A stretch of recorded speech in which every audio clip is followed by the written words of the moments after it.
Well, hello everybody. Welcome back to One Leeds. Welcome back to the Hardline. My name is Conor McGilligan, and I am joined by the fantastic and crystallized view on our Sunday evenings, that of Gabe on the other side of me. Gabe, the American at Leeds United, have made their first signing of the window, Lukas Nmecha.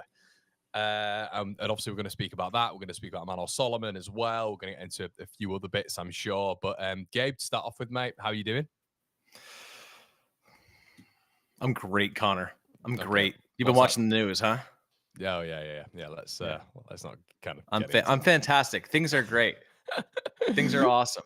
You know what I am doing today, actually, and there was a reason I'm wearing this Leeds shirt today. It's not just to virtue signal that I'm a fan of the club, because I'm going to another event to virtue signal that I'm a fan of the club. I'm going to a Gold Cup match between the United States and Trinidad and Tobago, and I've made a sign that says I'd rather be in Leeds. So we'll see.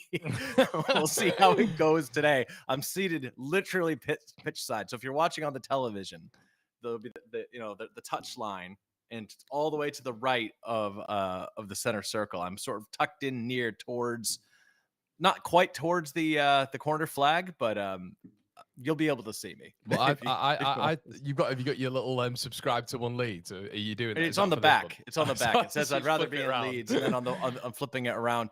I thought for a minute that I would have to say something friendly about one of the players, but I suppose I don't really have to do that. Yeah, not really. No. My only concern is I had other ideas, because if anybody's been paying attention to the dumpster fire that is the men's national team this summer, You've been doing well, haven't you? Oh, been doing great. Yeah. Listen, at 26 years old, Pulisic has nothing to prove, Connor. That's what he thinks. Nothing to prove. He doesn't owe anybody anything. He's a captain of the team. Gets to play when he wants. Awesome. Yeah. We're gonna do great in this home World Cup. Can't wait. What was the 4-0? Who was it against? I can't remember. Switzerland. Oh, yeah. To be fair, not a bad team, Switzerland. Not a bad team, but I mean, we're not here to talk about this. But the point is, if you want to see me potentially get thrown out of a U.S. men's national team match, you know what today. To do. Tune in today, 3:00 East Pacific time. That'll be 11:00 p.m. London time, and yeah. Let's get into some of the comments. Sid said, "Good evening, gentlemen. Hope you are well. Looking forward to the show." Thanks, Sid. Evening, all big week incoming. Josh in the building. Hi, chaps. Yo, Connor. How's the weekend going? All good, mate. All good. Been a bit of a slow weekend, but sometimes you need them, don't you? Easy Teasy says, "Evening, Conor and Gabe. What do we think of Bamford's replacement on the treatment table?" Jamie says, "Evening, all. Evening, Connor and Gabe." Nate says, "Don't worry, we have the Aronson brothers in attack for us." Presumably, Nate is an American there. So Eric says as well, "Yep, some of our fans are so easily pleased. It is unreal." And I guess, and Ashley's come back here, and I guess this is kind of the comparison of two different fans here. Ashley said, "Let the lad kick a ball first before slating him." Look, let's get into it, shall we? Leeds United. Yeah, I wonder who we could be talking about here. Yeah, obviously, as I say, on screen, done deal. Wolfsburg to Leeds United, free transfer. Leeds have signed. We did a video on it a little bit earlier on. You guys were really interested in it. It's obviously a big moment, huge moment for Leeds. It is our first signing in our Premier League window. So it's such a big moment because this team never signs players in June. So it's like we're midway through June. That's it. Everybody wanted to do a party, parade, maybe. And then it's a player that most of you haven't heard of, and So Lukas Nmecha has had like quite frequent adductor injuries. It's not been a great 2 years for him.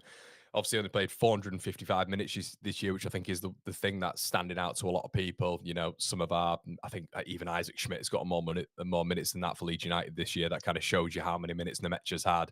So it's an interesting one. It has sparked a little bit of debate. I'll give my opinion on it, and I'm sure me and Gabe are going to get into it a little bit. But obviously, formerly of Manchester City, I've spoke to a former colleague of mine, the chief Manchester City writer at the MEN, Simon Bajkowski, earlier on, and I said to him, "Simon, what do you make of it? Can you give me a little bit of detail?" And his response was, "I always liked Lukas. He was absolutely prolific at youth level for City, yet never managed to score that consistently in senior football. A very, very good player. and he's already had a very a decent slash good career. But I wouldn't fancy he'd score too many in the Premier League. I then followed on and said to him, I was thinking more of a profile of a newly promoted side. He kind of fits us, and he said, yeah, maybe. Like I say, I like him as a player, but think he's one of those where he will look good when teams look good, but not sure when a team struggles if he stands out. So that was his take on it. It's going to be interesting to see. Obviously, he's not followed him really. I spoke to another City fan as well who's not followed him since he's left. So it feels like he's kind of dropped off the face of the earth after being part of Hansi Flick's, set up at points for Germany. He's given him 7 senior caps for the German national side. And obviously, when he moved on, I think a really good loan spell he had was at Anderlecht under Vincent Kompany. Did really well out there. Other notable ones were at Middlesbrough and Preston, which didn't quite go to plan, but he was a lot younger then. And he's kind of been off the grid. That's the vibe that you've got. Leeds have gone in, and the details on it are it's very performance based. There's certain things that he needs to get to. It's only a 2-year deal. So yeah, an interesting one. Not one I see as a sort of groundbreaking one, but it is interesting. I kind of want to get onto the style of play that we're going to be exhibiting this year, Gabe, which kind of follows on from an Athletic article that was written by Baron Cross the other day in terms of the players that we bring in and how Leeds are going to have to adapt and how they know they have to adapt. But it's not a big one, mate. But I wanted to get you on and get your thoughts about Nmecha as well. What are your over? Yeah, I'm not sure why everyone's so opinionated about this. We got him on a free. His wages are going to be low, as opposed to like a player of Bamford's age who is, pushing 30 plus. This guy's 26, so there's still some potentiality in the legs. Obviously, the scouts rate him. Obviously, certain managers rate him. He hasn't really been able to stay healthy, but you're risking nothing. You're risking nothing by bringing this guy in. And I mean, worst case scenario is we buy him on a free. He doesn't do anything for us. In 2 years, we never hear his name again. Best case scenario is he rediscovers some of the form off the bench and can get his health back in order. But I guess for me, this is sort of a wait and see, sort of a shrug. I think I'd be a little bit worked up if we paid money for a transfer, Mm. but we haven't. It's a free. So this is exactly the kind of depth you would expect to get. And here's the question, Connor. I know he's taken caps for Germany. Is he a dual national? And does he count as a homegrown player? It's a good question. Yeah, it's a Because good if he question. does, there's a certain amount of players you have to have in your side, and Mm. to spend literally nothing to bring in somebody that could count as a homegrown player could be a very smart piece of business if that's true. I don't know. I have to confess, I haven't seen a lot of the player. I've heard his name. I've seen him on some team sheets. I've seen more of his brother, to be honest. Yeah, Felix. So I don't really know. Yeah, he is. For me, it's a wait and see, but I'm not He's gonna get worked up. It's a good point that, mate. He is. Yeah, Lucas Nmecha is considered an English homegrown player for Premier League registration purposes. Okay, so you he spent his absolutely nothing, and you yeah have to have what is it a minimum of 4? Is it? yeah 4. Yeah. So really, you put yourself into a really strong place when you've started spending your money. You don't have to worry about nearly as much about these kind of homegrown constraints. So for me, it's a good bit of business, high potential upside. Even if we net nothing from it, we've lost next to nothing. So at the end of the day, Patrick Bamford's not going to play for us again. I mean, what 15 games last season, no goals. Like I'm not sure this guy plays like 15, 16 matches a season. I'm not sure that this is any worse. So yeah, makes more potential upside. I don't care. Like I'm going to leave the guy some opportunity to do well, but he's going to be our second or third strike, probably our third striker, and we've spent no money on him. So great if he works out. Obviously, he's got some high upside potential. He's getting a little bit on for us to be talking about potential anymore. He's 26, but that's not old. So yeah, we'll see. Yeah, I think as well. I mentioned this earlier on when we were doing another video about it, that the Athletic were reporting that there was a certain style of striker that Leeds are looking at, and If you say profile one more time, I said style. you're going to say, but you're going to. I hear you gearing up for it. You know what? said I would like style. to wager God. this with you. I'll finish a point in a second. Go on. Yeah, in a second. Just put a pin in it. If you can go one whole video without talking about a player style or player profile, I Okay. will give you 200 quid. Wow. Okay. I don't think you can do it. I think I can. It's like a new word. No, I don't think so. I It's think like a I new think it's sexy. baked It's like into a the new sexy DNA. word. No, it's baked into your DNA.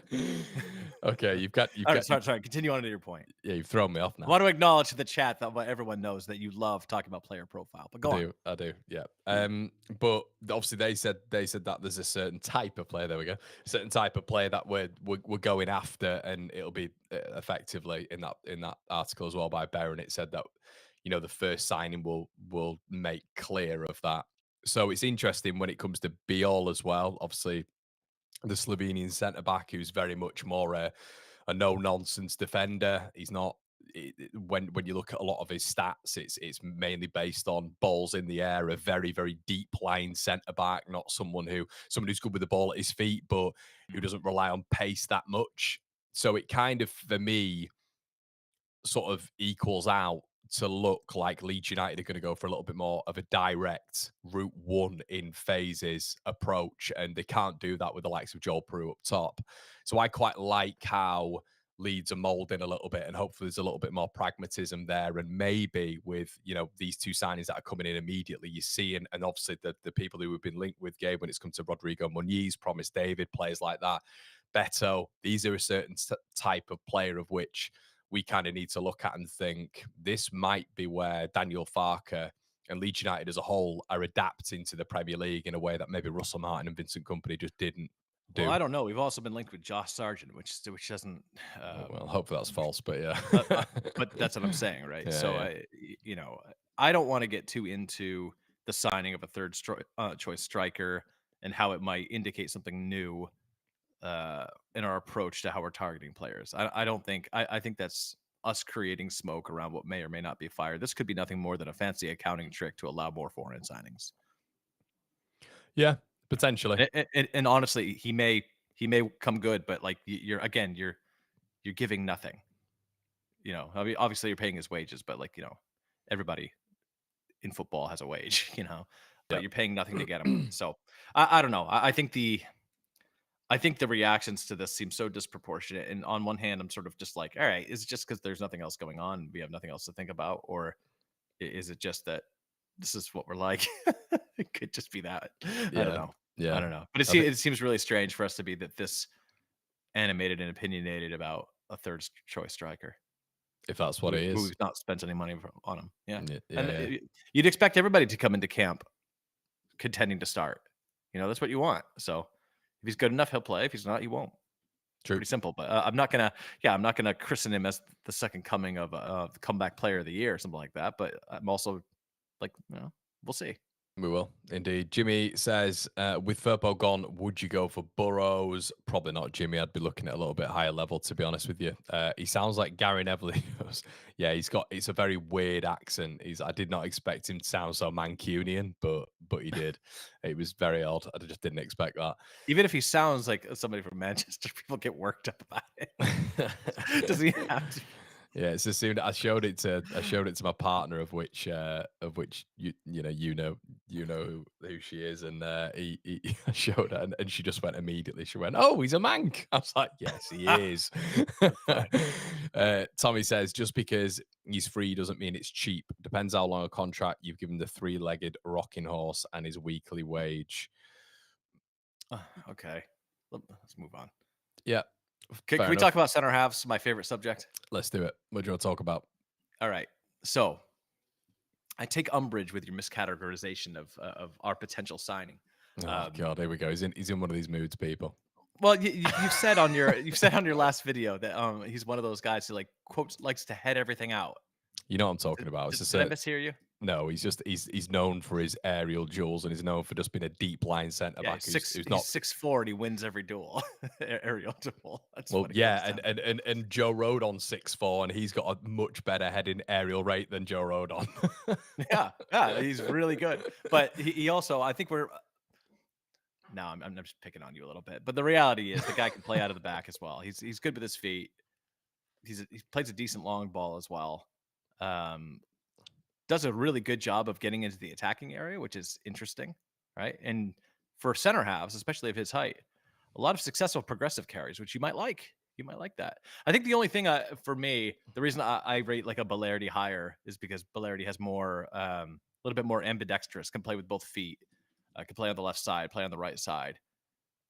This guy's a little bit more of a right side player. And so I'm thinking, is is Farke trying to inject some competition with Joe Rodon? Like, Yeah, but is there some doubt about the step well, up? but I think with Balerdi, I think the whole thing with Biol is he's just well. You do get those players, and you'll know I've been formerly of a centre back as well. You do get those centre backs who Mm. are known for strong defensive play and aerial Yeah. ability, probably similarly to that of Joe Rodon. And then you've got you've also got the centre backs who are a little bit more well rounded with better passing ability, Mhm. distribution, and just general ball carrying skills. I think that will be Pascal in that dynamic. Beal's passing ability is good though. Like I don't want us to I don't want us to think that he's just this clobber in time center half like an old school guy. He plays the ball out of the back very well. You're reasonably accurate. They play a more proactive system there where you're not just passing it around, your back half, which a lot of center halves benefit from. So their pass completion percentages look sky high. And then you look at anything progressive they've done, it's not particularly impressive. So Beal, you at least have to credit for, he does.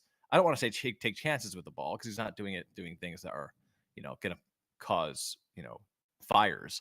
Mm. But again, very good progressive carries as a center half, gets involved in the attack, which is very interesting. So it's not one of those signings that says, okay, we're going to bunker down and defend quite a bit. He can do some things that Joe Rodon can't quite do. I think my question is, what are we thinking for the left side? I mean, because what my opinion on this. I think you can play two right-footed center halves. It's not that big of a deal. Mm. But some people who shall remain nameless get very hot under the collar when that happens. Yeah, I think he's. I just think he's maybe a little bit more of a traditional centre back. I know you've always liked Balerdi for. I think Balerdi's could be one of the top 5 center halves in the world in a couple seasons. That's why I really like him. Yeah, potentially. Yeah. Yeah. He's definitely. This guy's good. This guy's really good, and he's an upgrade. I actually think he's an upgrade on Rodon, to be honest. That's why I'm curious. I'm thinking, are we bringing him to play alongside him, or are we bringing him to add some competition? And you should have competition in every area of the pitch, to be honest. I think we're going to really. I think we're going to. I think if you go, I think Beal is interesting. Like you said, there's no taking away from the fact that you can put simple, searches in on Google or look on YouTube. You can tell Beal is a decent, well-rounded centre back, but I just think he excels in different areas. To, let's say, even an Umar Saleh at Udinese, who is a little bit more of the well-rounded passer and a little bit more mobile, a little bit more pacey. Probably that a little bit more of Leonardo Balerdi. So I think there's just traditional. Well, there's just types of footballers, isn't there? Types of centre backs. But I agree with you. I think it's going to be really interesting because he's evidently the next one who's coming in. Yes. You do wonder then, could Leeds at a stage maybe go to a back three? I don't know. I was just going to say Jeremy Wentworth in the comments just said that. And that would be interesting. I think that'd be very interesting with if you're going to hang on to a guy like Pascal, with Rodon, Beagle, and Pascal. I mean, that's a very good back three. You could play with wing backs who are a little bit more susceptible to defensive lapse, and you're not quite. I mean, I don't know. I've never seen Farke long term play 3 at the back, so we'll see. But who knows? Maybe this is a new Daniel Farke. Yeah, definitely. I mean, I think if you see him setting up with Beal and Rodon, which I think he's going to do, I think when he sets up with those two, I think you're going to get quite an idea of how Leeds are going to set up next season. I think the ball, especially if Pascal's fit, and they play in a back two, so we're playing a back four, whatever, with 2 centre backs. I think if Beal and Rodon start next season as a pair, and I think we kind of have an idea. Which I love Pascal, but I do prefer this pragmatic approach from Leeds. I think it's gonna aid us a lot more than us playing out from the back with, from my perspective, like a Leonardo Balerdi. As much as I think he's a fantastic player and he's got a great reputation. I just don't know how much that would fester and work with Leeds. It's more of style. For me, Connor. It's more of money. Right. So you're going to get that as well. Beal for about 20 million, right? 15 to 20 million. Balerdi you wouldn't get for any less than 40, 50. Right. So is that difference worth because honestly, I think Balerdi is levels above. But do I think he's that much better than Beal that there should be that discrepancy in fee or that difference in fee? No, I don't. It's a really good deal, Gabe. I think it's an excellent it is a great deal. It's a really good deal. And it's great business. And to be honest, it's like Gabe, top 7. Donny said it in the chat as well. Top 7% of aerial duels across Europe. That's That's really Yeah, good. and Really where have we impressive. been weak over the last couple of seasons, right? Mm, We've been weak on set pieces at times. We certainly had not been good on set pieces when we're trying to score. yeah, This is a guy that you would hope could come and correct some of that stuff. And honestly, it could be it's a physical league, and um, for realistic signings for the money we're talking about, like this we should be very encouraged that the 49ers and Farka are looking in this kind of direction to spend this kind of money, because if you're going to firm up your spine, if you're going to be hard to score against, you have to have players in the number 10 position, or any of those attacking positions that are really good, and you have to spend serious money on them. So if yeah, you are, even though I love Bellarity, if you're spending 40-50 million on a center half, it doesn't leave a lot of money to get somebody really top dollar in those attacking positions, which that's what you're going to have, right? So I would rather spend 20 million quid on a really good center half. Maybe you add another piece of depth or whatever the case may be, and yeah. then launch like a 50-60 million quid bid for a really good 10 or a And really top striker or something 100%. like that. Yeah. And also, can I just add here, like Nate said, this is our Milenkovic, and not, NFFC 2000s laughed back.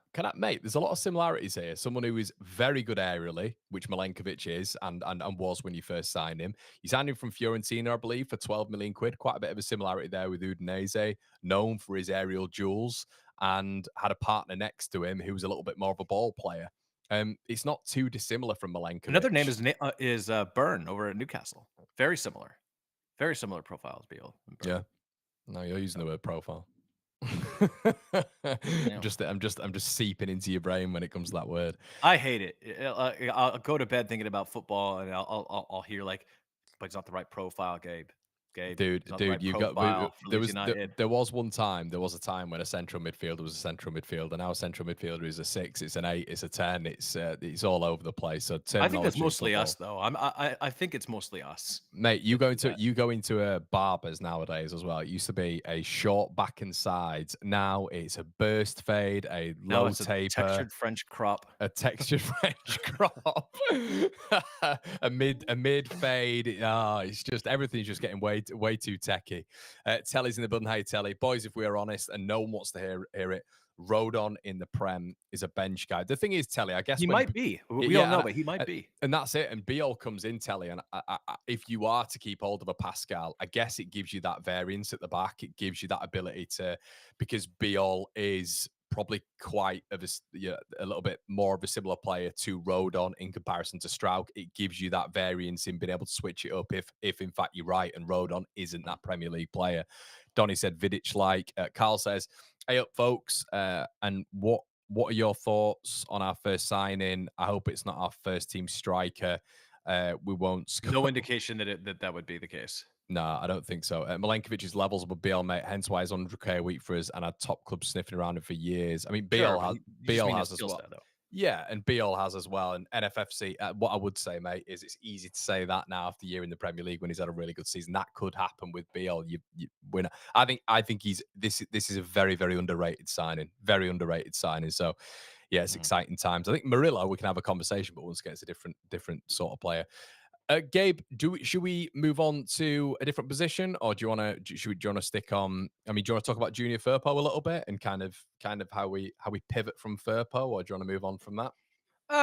Maybe we should just take this time to say that we wish Junior Firpo well.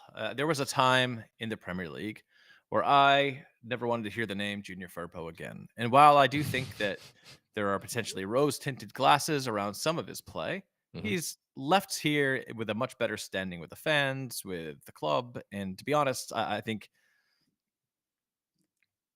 it's probably good that we move on for the No. Premier League and that he moves on, but I'm pleased for him, and I'm happy to say I have more positive things to say about him as a player than negative now. So that's you know Yeah, it felt like when Leeds. I mean, the thing which bugged me maybe a little bit, if I'm being really pedantic and picky with it, is maybe the fact that according to obviously some very good reports, I think it was the YEP, wasn't it, who said that Leeds had made him a really juicy offer, and I was a little bit like on the sort of thought process of let's just hold our horses with Junior and see what happens well, the and YEP's never been wrong. They don't get fed false leads all last season and get really frustrated, do they? No, no, no. Yeah, if we are to take that as modicum of truth, I think it's a good deal for him. There was a lot of clubs in for him Yeah. as well. I think Lazio saw him as a apparently their sporting director said they wanted to bring him in as a left winger, and I guess that's case in problem, isn't it? Yeah. That's the case in problem, isn't it, Gabe? You bring Junior Firpo in and into a top league, and I remember when we were up against Man United, and it was Diogo Dalot on one side. It was when we lost 4-2 at Ellen Road, Mm. dragged it back to 2-2, and then Junior Firpo was in their box. just consistently after we'd got back on level terms. It was Rashford and Delors on that right hand side, and they tore him apart for about 20 minutes. It was almost symptomatic of how positionally unaware. Listen, and we're just saying how we wanted to send him out on a positive note. Yeah. Now listen, I'm gonna miss those hooked, low-driven crosses into the box. Had a lot of solid assists. Thank you, Yeah, Junior Firpo, for your services to the club, and hopefully we can upgrade with a left back that's a little bit more two-way. definitely. And as Forrest Gump said, that's all I've got to say about that. Okay, well, I guess the most prominent one to talk about then is it feels like Manor Solomon, doesn't it, Gabe? Well, there's several reports saying that apparently Thomas Frank wants to keep him now. Yeah, why Obviously, wouldn't he? yeah, obviously moving there, they need a bigger squad when it comes to the Champions League as well. They're not just going to be able to throw money around here, there, and everywhere. Hmm. I guess your reaction to that, mate, when it comes to it, are you disappointed? Are you kind of thinking it is what it is? Where are you at with it? I've been pretty consistent on it. Depends on the kind of money we'd have to pay for him. Anywhere north of 20 million, I don't think I'd be willing to do that. But I also don't think that Daniel Levy would have authorized a sale for less than that. So I think just being realistic, this is probably good. But he did play really well for us. Big, super important part of us getting back to the Premier League. So Yeah. thankful for the work he's done. Makes sense that the manager wants to assess the tools he has at his disposal. Thomas Frank is a very good manager who I admire a lot. Yeah, it just kind of is what it is in that sense. So we have other targets we're looking at. I think it's good that we probably pivot towards them.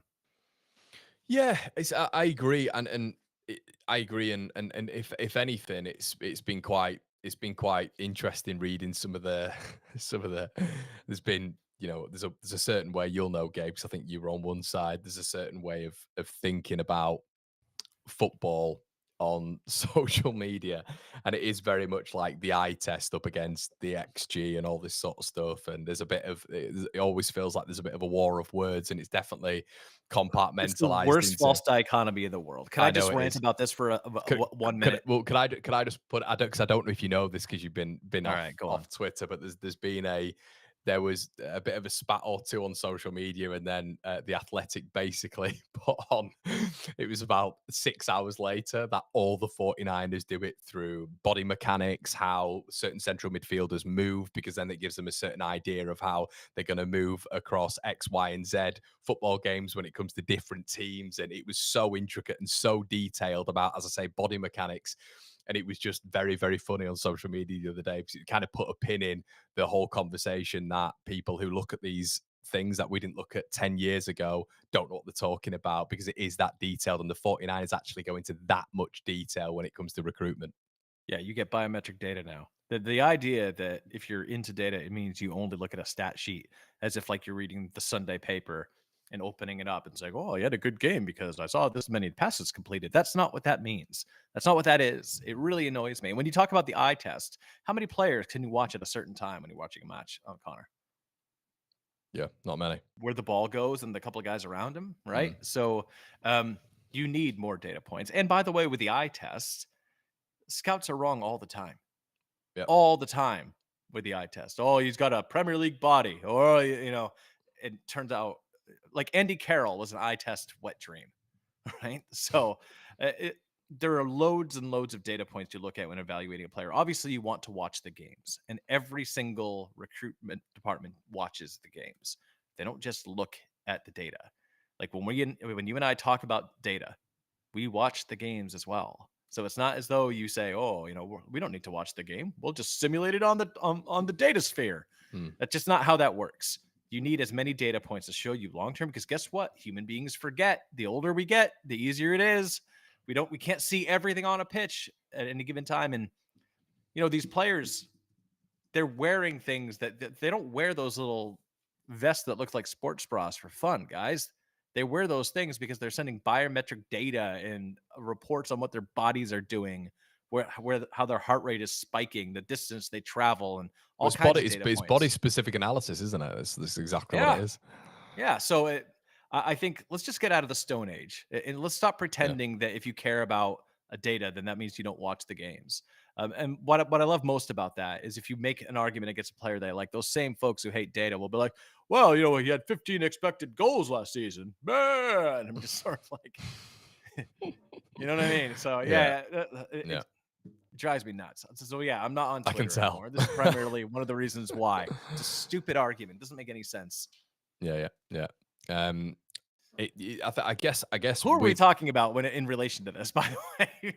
it was interesting because it was just a general piece once again by the Athletic, just speaking about how Leeds are going to go about this, and you kind of look at this when it comes to obviously the recruitment out wide and how important that's going to be. But some of the links we've had, Gabe, so far, Pejao in particular, Igor Pejao, that is a fantastic link, of which might be a fair bit of money, but hits all those data points when we're talking about, where he's able to play along that sort of three and behind the striker, his shot Mm. efficiency, his balance. It just fits every single data point. And I think with the 49ers, it said as well that they've been basically planning for this for 2 years. They were Yeah. speaking to targets in April, apparently, according to the report as well, which was really interesting, speaking to targets in April.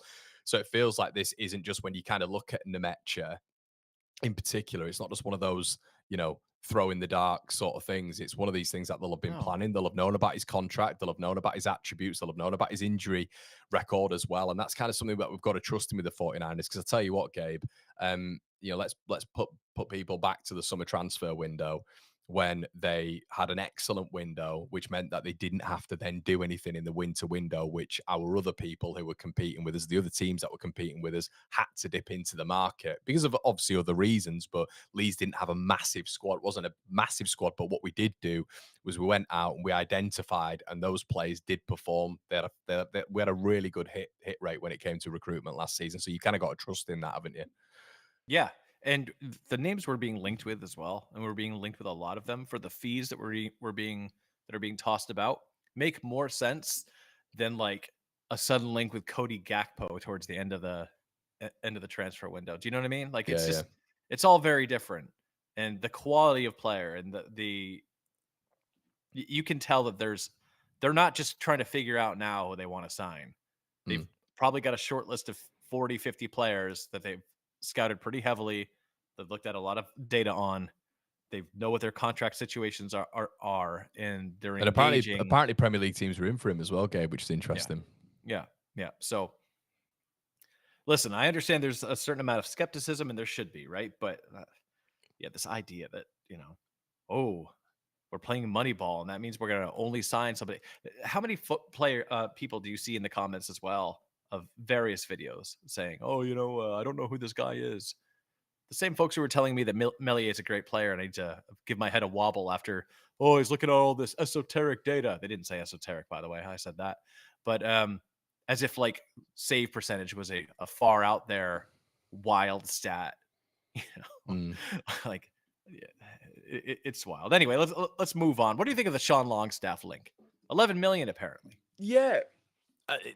I don't know if you saw Oscar's take on this, and everyone in the chat as well, let us know on this. Oscar wasn't too convinced with it. I think it's a really smart pickup. I think for the Can you explain what he wasn't convinced about? Was he not convinced that it's a real link, or he wasn't convinced that Sean Longstaff would be a good signing? I think he was. And obviously, I don't want to speak for him too much here, but I think he was just a little bit more concerned at the fact that he maybe thought we could go out and do better. And I mentioned obviously Habib Diarra, and that was what I said to him as well. And these are on the complete opposite end of the scales in terms of Yeah. likelihood as well. You probably look at someone like, let's say hypothetically, we're talking about their recruitment tier list, and I presume Habib Diarra will be an unlikely transfer target, whereas Sean Longstaff, based on the budget that we'd spend on him, would be maybe sort of a tier B or tier C, in terms of likelihood we can go and get him. So that's got to be taken into context. I think that's what Oscar was referring to. But he wanted us to go out there and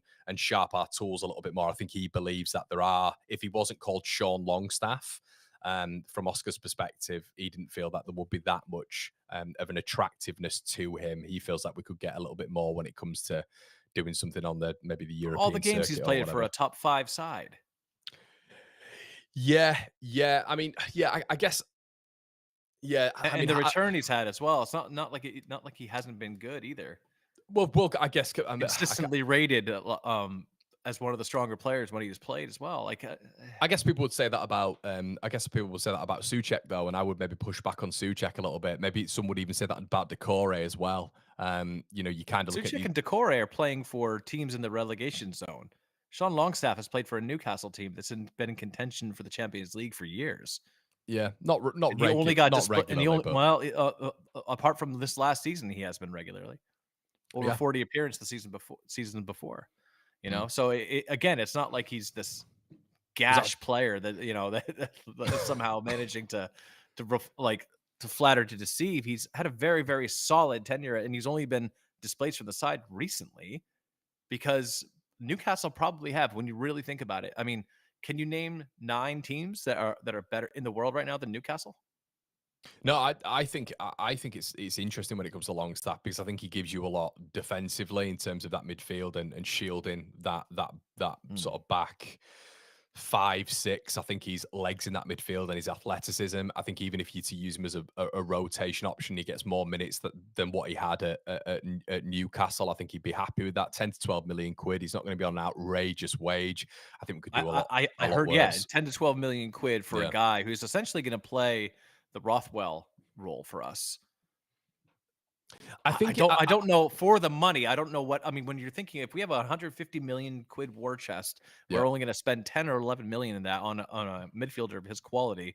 Like this, I think that's what the else value. do you think they're going to do? Well, Josh, I think that's a good point from Josh Souza for me, fellas. Him and Tanaka would work well. I think there's maybe a little bit more of a difference there, Josh, when it comes to Souza. I still don't see Souza really as box to box. And I could be wrong. Sheffield United fans might come on here and say, Connor, you're wrong with that. But every time I've seen Souza, I think he's a little bit more of a protector.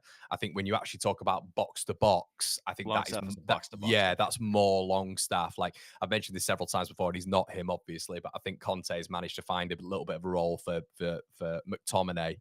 And I think as a style of player, there's a similarity there when it comes to Longstaff. I'm not saying he's as good as him or in the same realm as him, but I'm saying I think they're like you would say that before McTominay went to Napoli. They're comparable. They are comparable. And there was talk about Man United letting McTominay go about 2 or 3 years ago and getting Longstaff in, which would make no sense. But yeah, I do like Souza in terms of legs. I've said as well, Josh, on here plenty of times when I watched Souza live against our midfield, it was terrifying for parts. Our midfield could not deal with Souza. He was everywhere, long, athletic, powerful. So he is the type of player, 100%, in my opinion, that should be in Leeds' thought process. So, but pull up Easy Teasy's comment, Connor. Pull it up. I have to give credit to a good burn when I see it. Kid 2005 is calling and wants you to.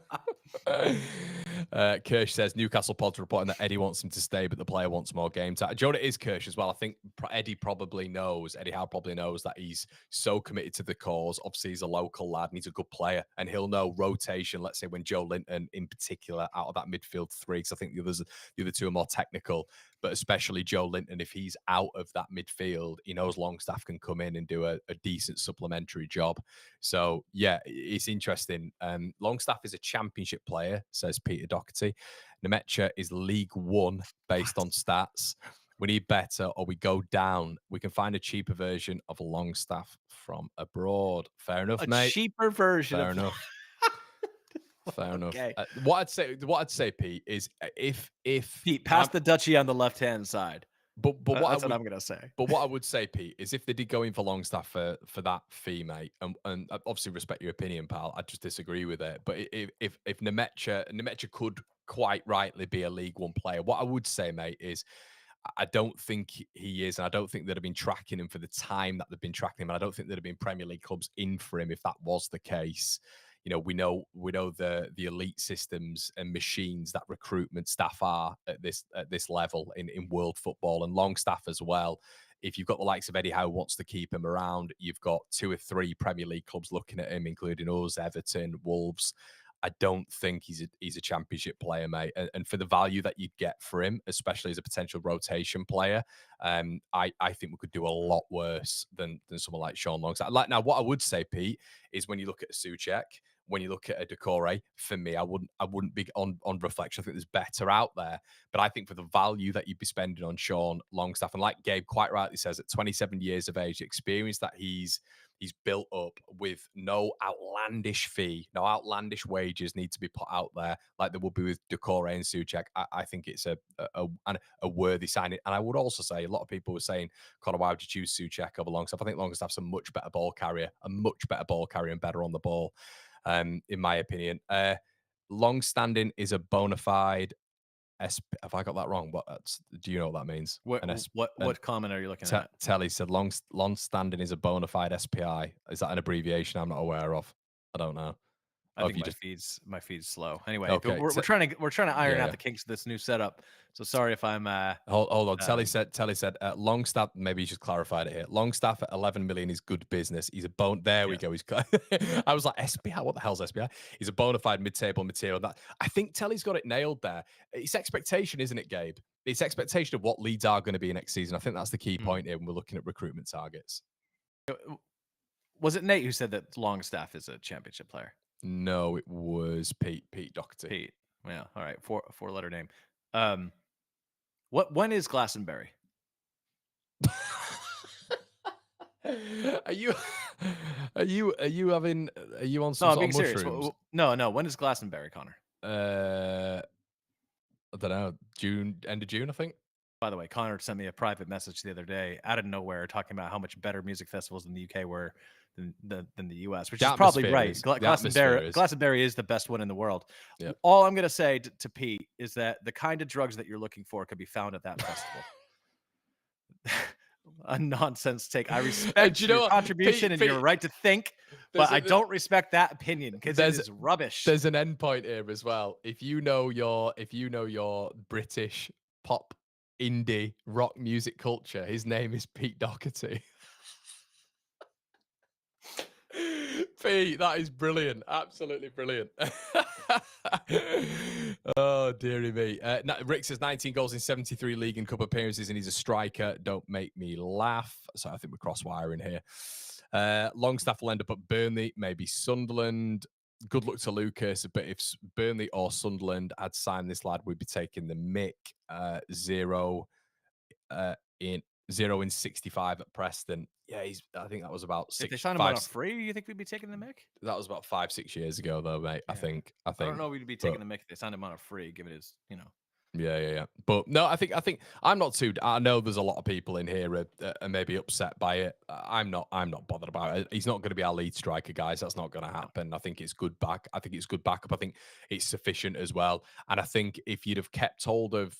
I think if the interesting part of this for me, and I know Gabe doesn't maybe subscribe to this, but I think when you're looking at someone like Nmecha, I think in comparison to maybe a Joel Peru, I think he gives us a little bit more license to go over a press, of which I think every single Premier League team is going to put on Leeds.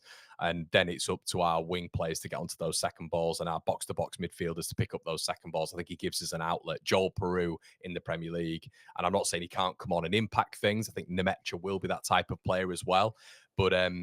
But you can't just have a Joel Peru, in my opinion, as a 15, 20-minute player, because there's going to be points at which Leeds need relief when we're getting battered, basically, and to get over a press. And Peru's not going to alleviate that. I think Nmecha's going to be a cup player for us. That's what I think. Okay. Like that. That's what I think. He'll have a role to play in cup matches. I would imagine that we're going to sign a top striker. I think we will too. I think we will. And then maybe another backup, depending on what they do with Brentford, because Joseph could be gone. Yeah.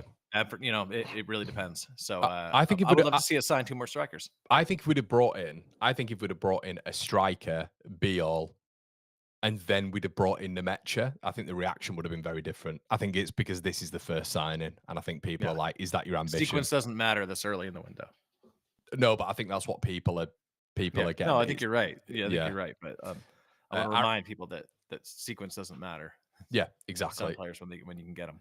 Aaron Plays says the pair of you are a great team, balanced, thoughtful opinions. Thoroughly enjoy seeing you together on screen. Oh, thank you, Aaron. That's a very nice thing to say. I'm not sure that we're balanced. I think that we balance each other. But I think Yeah. I'm unhinged and you're generally a fixator. So I think that's the balance. Is Connor's like a pit bull on a certain subject, and I'm just insane.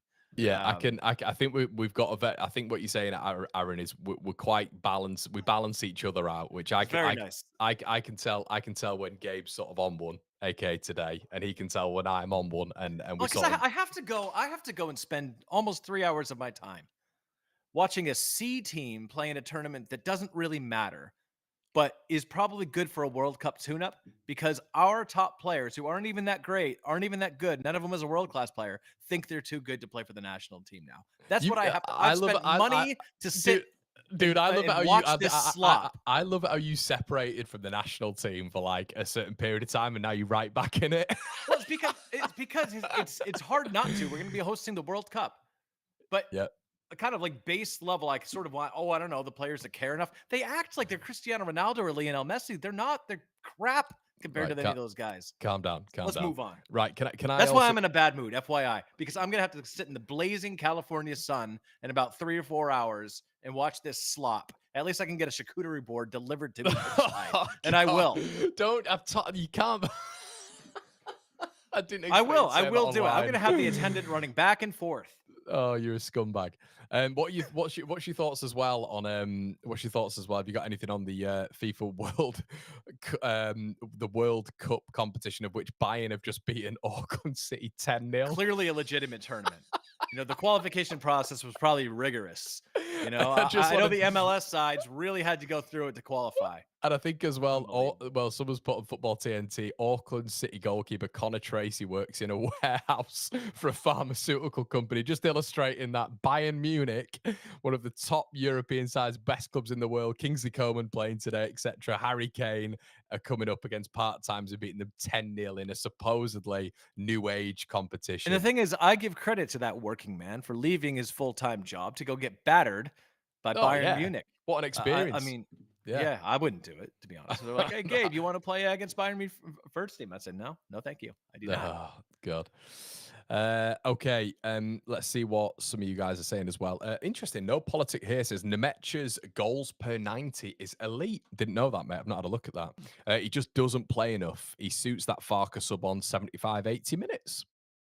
Don't mind that. Kenneth Clement says, spent the morning at Polish Fest in Milwaukee. Get a tisk. Oh, yeah. Got a tisky on me, says Ken. Con, good man. Happy Father's Day to all the dads in the chat. Appreciate the daily content, boys. Cheers. Yeah, where's Ian today? He's at Lake Garda. All right. So you've decided that Leeds United is more important than your dad. No, I've been to Florence, haven't I? I went to Florence. I was there for Jackie's birthday, so there you go. I was there for her birthday. They're born 8 days apart, so I could only go to one of the 60th. I couldn't afford to go to Lake Garda with them, unfortunately. Jeremy says, you out protesting yesterday, Gabe, at the No Kings protests. Conor against your criminally insane moron president. Oh, okay. I did attend that one of those, by the way, yesterday. FYI, I attended the one in San Jose, out of the park here. It was good. Gabe is good. Very orderly. Very orderly. Yeah, no riots. Yeah. Kirsch Over says 5 million nationwide compared to the 15,000 in attendance for a quote military parade, but we'll leave that at that. Yeah, no politics here. Kershaw says we have a small squad, which is now smaller because loan players have gone back. We need players for the benches. Exactly, Kershaw. We need players for the bench. It's not like we've just got this mass portion of players who can not only just be on the bench, Kirsch, but actually as well perform on the bench. We've not got that quality, that Premier League proven quality. I know Nmecha's not that, but he has played in some very decent leagues in and around Europe, so he's a good depth option. Yep. Okay. Do we want to focus on anybody else, Gabe? I'm interested in. I've not heard much about it, but the link to the Brazilian left-wing maestro has me. Pejao? Yeah, has me titillated. I would love for us to sign Pejao. Yeah, for me, that would be. If we make that signing, that's your top tier signing, isn't it? Really? If we make that signing, yeah, and then bring a number 10 in like Buendia and sign another striker, You can bring me Longstaff and Bijal, and Mm. with the players we have, I think that's a team that contends to stay up easily. Easily. I agree. I think Pejao is almost the he's the lightning in the bottle, isn't he? I mean, his goals this season, I mean, unbelievable. 45 appearances, albeit it being in the Dutch league. 45 appearances, But eight. have you been able to watch him much? I mean, I've watched him No, a little bit, and my I've God, not watched. I've not watched him that much. I'll be honest with you. But yeah, he he's looks. not like one of those players. You know those players where you watch them and they're like, "Are you're like Sinistera is one of these players where you're like, wow, he's got a bag. There's a toolkit in there. And when he's on it, my goodness, he's unplayable. Yeah, he But then is. you Yeah, yeah. wonder like where he is for half the time. This this guy's not that. This guy is dialed in. He's competitive. Mm, He's skilled. And to be honest, he clearly wants to be like a leading figure in that Brazil setup, which by the way is a pretty competitive national team. mm. So in order to do that, you have to make big moves and big impact. You can't just afford um, to rest on your laurels, you know. So there's a big difference in the profile of those players, even though they have maybe similar skill sets. I would be overjoyed if we brought him in. Yeah, yeah. And interesting as well, he's probably one of these market opportunities, isn't he, Gabe? Where I mean, Mm. is he a market opportunity with the amount we'd have to pay on him? But he's a left winger as well, isn't he? Which is interesting when it comes to Solomon. But he's got the knack of goal scoring, playmaking. He's versatile across that Yep. three. I think he's got Player of the Month about 150 billion times in the Dutch league as well. So yeah, it feels like That's it 50 million I'd spend. 50 million. Yeah, Yep. it's on a winger, really. I Would you think spend that I on a think he's winger? that kind of player. It's Yep. interesting that because I guess I would focus a little bit more on that spine, but you do need match winners. Yeah, but you're talking about Connor. Think about it. If you 20 million on Bijal, maybe could be 15. A keeper is not going to go for. We're not going to buy a keeper for more than like 10, 15, Mm, right? mm, Maybe buy another center half like for 8 or 9 million. So altogether, there you've got about 30 million out of the 150 million war chest spent. That's 120 million left. You're bringing a long staff. Take 10, 11 million out of that. You take a Buendia. You're looking at essentially 100 million to play with for a striker and a number 10. mm. And it's still a lot of signings. Those add up. That's like 8, 9 signings. That's exactly how you spend that money. You spend high quality guys on good deals. That's why, again, I rate Balerdi higher. But if you're bringing Bijal for 15, 20 versus Balerdi's 40 or 50, yeah, that's a great signing because that's like 20, 30 million to free up for those spine players. And then you can spend big money on these other guys. And that's what you do. If you want to be competitive, if you want to stay up in the division, you have to have some players who could play at clubs bigger than or and more highly positioned than us. I don't want to say bigger than because that's not true, but you know what I mean. In a more competitive position than us, you need to punch above your weight class for a couple of signings, Mm. not 4, 5, 6 of them, but like 1 or 2 in vital positions. And for me, attacking players are premium. If you want, the hardest thing to do is to put the ball in the goal. Yeah, So we can firm our defense all we want, but if we have an offensive output, um, like Ipswich did last season, we're going down, right? We have to have guys who can take over a match. So yeah, that's where I say we put the money in there. yeah. 100%, 100%. And by the way, Jason Lee just pointed this out. Lo and behold, Jack Grealish is being heavily linked to Everton. So turns out that going to a side that isn't, that's local to England, Not to you. that's on the island. um, because I've always said Jack doesn't really strike me as a player who, wants to go far away from home. He wants to feel the love. He Well, wants to be, stay in the north, I think. yeah, he wants to be a top player someplace as well. Mm. He thrives in that kind of environment. It's if it's possible for Everton to get him, it would be possible for us. Now, I don't think it's very likely. Let me say it again. I don't think it's very likely. Gabe the American doesn't think we will sign Jack Grealish. But if we could, imagine if Everton is even competitive for him.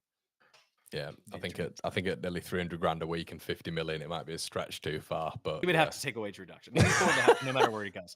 He's not going to be on the same. If you're leaving Man City, you're going to take a wage reduction. Well, I guess as well, he occupies off that left, doesn't he? So if you've got an opportunity to spend 50 million quid on a player, would you spend it on Pejao or Jack Grealish? Could I spend it on both and have Jack Grealish in the 10? 100 million just there. 100 million. Those two guys. That'd be a very bad decision. It's gonna be one or the other. Never put Gabe in charge of No, recruitment. I wouldn't. I wouldn't do that. I wouldn't do that. I think you give Pulisic a chance as well. No, I I think wouldn't. he hates that guy He's now. he's had two decent seasons in a row, and he's like now he's got a documentary Yeah. on Paramount that I think nobody Ever watches. I think Everton are going to be all right next season. There's a lot of good rumours. They're in for Barry as well, who looks an absolute prospect as the striker, looks unbelievable. Grealish as well. I think they're going to have a decent season next season. I think Moyes is a bit underrated, to be honest with you, in terms of Moyes just is dotting us. incredibly underrated. He's the most Yeah, disrespected manager in the world. yeah, yeah. I agree. I agree. Yeah, 100%. Well, I guess we'll leave it there, mate. Not that much to dot around when it comes to the transfers. Obviously, Nmecha signing, Solomon not dialed in. Looks like Frank's going to be holding him. I guess what I would say, Gabe, is I made this point to Benjamin Bloom on my other channel. If you haven't checked that out, everybody, make sure you do so. But I made this point of Brentford are interesting all of a sudden. Very, very interesting. Now, the context behind that is obviously Thomas Frank going to Spurs. Spurs have been now for 2 transfer windows linked to Johan Visser, who obviously Frank brought in him and his recruitment team from Lorient for 8.5 million euros, I believe it was as well. What a steal that was. And then there is heavy rumors that apparently Brian Mbeumo is having talks and favors Tottenham over Manchester United because Yeah, of Thomas of Frank. course. Now there's an assistant manager there as well of who Brentford went for, but Thomas Frank wanted him at Spurs. That is Justin Cochran, who's highly rated apparently. Cochran has actually turned Brentford down and is going with Thomas Frank to Tottenham. We're going to see Now, how much of what happened at Brentford was Thomas Frank and how much of it is a the hun- infrastructure they built. and mate, they have now going for their set piece coach, who apparently is a very decent coach, but it's Keith Andrews, formerly Sky Sports pundit, who obviously we've seen plenty of times on the airwaves. Now, in a transition season, this is a massive risk for Brentford. And I guess the question to you in the chat is, does this make the Bees a little bit more vulnerable this season? I think it does.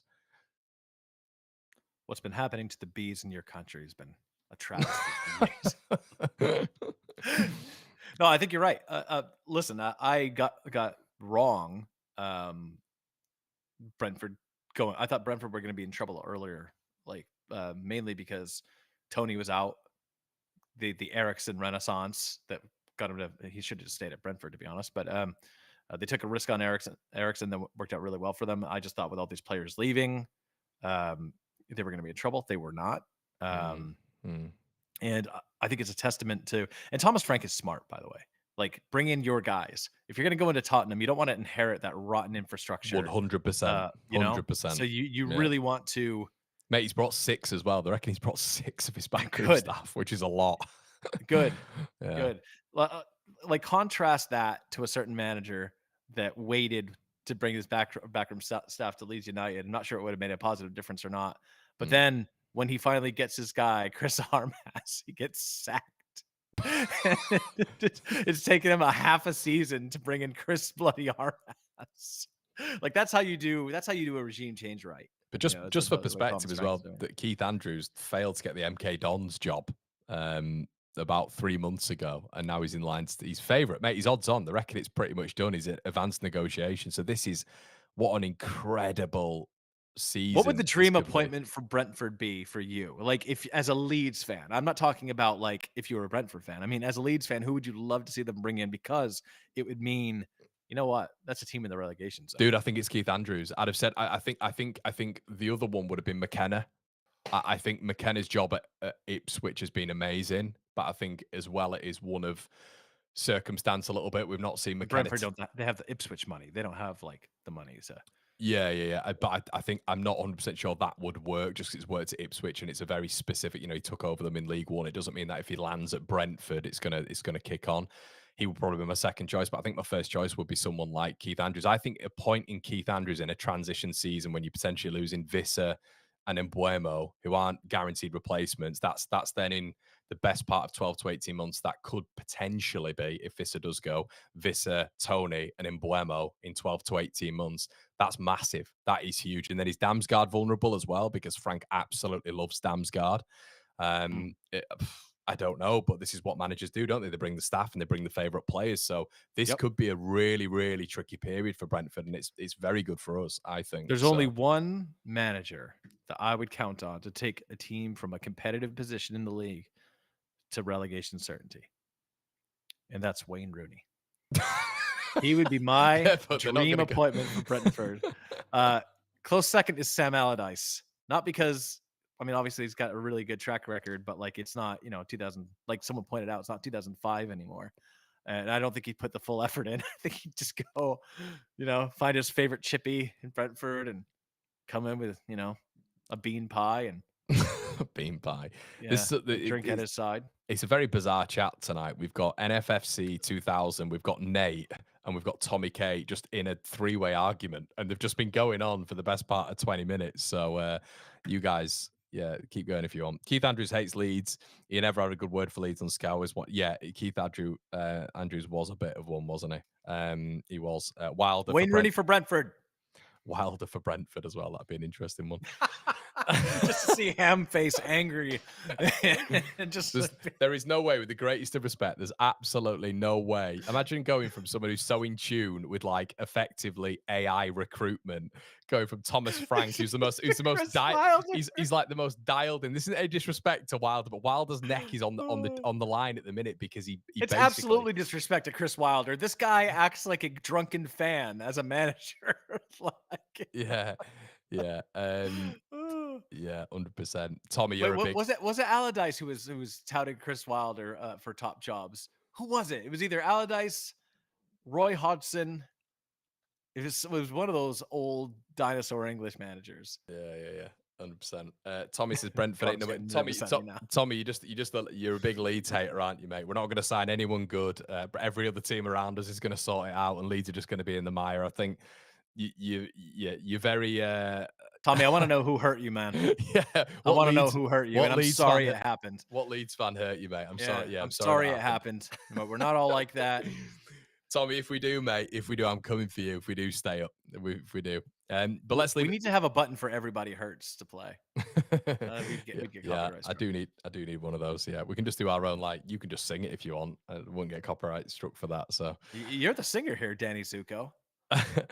No, I'm not, Connor. I don't, Tommy. I don't know if that means if you're a Leeds fan, Tommy, there's something going wrong. If you are, fair enough, mate. Flipping out. Tommy, get behind the team. Get behind the team. Yeah, exactly. Shout out to Luke, who's just ended the building. Guys, we're going to leave it there, though. Thank you so much. Really appreciate it. We're back tomorrow as well with your Rumour Mill live and direct at 10 a.m. I will see you then, everybody. And me and Gabe will be back next week for the Hardline. We will see you in a bit. Cheers.